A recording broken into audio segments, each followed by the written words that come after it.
गेले काही वर्ष बबनराव सुद्रिक आणि त्यांच्या कुटुंबियांची माझा अतिशय निकटचा संबंध आलेला आहे। त्यांच्या घरच्या अतिशय वाईट अशा घटनेनंतर सातत्याने या कुटुंबाच्या पाठीशी आम्ही सगळे उभे राहिलो। त्यातून एक जिव्हाळा देखील निर्माण झाला आणि म्हणून साहजिक त्यांच्या घरी विवाहाचं निमंत्रण मिळाल्यानंतर आम्ही त्यांना सांगितलं की आम्ही निश्चितपणे या ठिकाणी येऊ।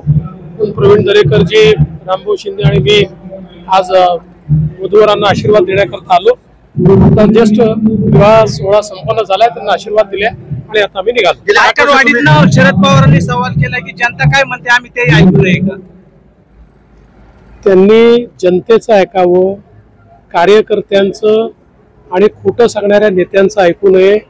शरद पवार साहेब हे अतिशय ज्येष्ठ नेते आहेत, त्यांच्याकडनं ही अपेक्षा आहे की त्यांनी झालेला पराभव स्वीकारला पाहिजे, जनतेचं जे मत आहे ते स्वीकारलं पाहिजे।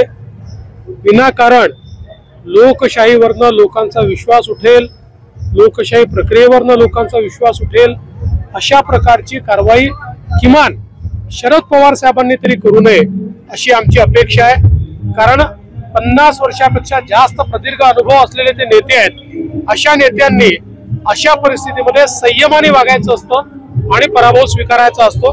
मला विश्वास आहे की निश्चितपणे काही त्यांच्या कार्यकर्त्यांच्या दबावाखाली कदाचित ते असं वागत असतील, पण मनातनं त्यांना देखील माहिती आहे की जी काही कारण असतील पराभव झालेला आहे। नमस्कार, मी अनिल तिवारी, महाराष्ट्राचा पुढारी या न्यूज चॅनल मध्ये आपलं सहर्ष स्वागत करतो।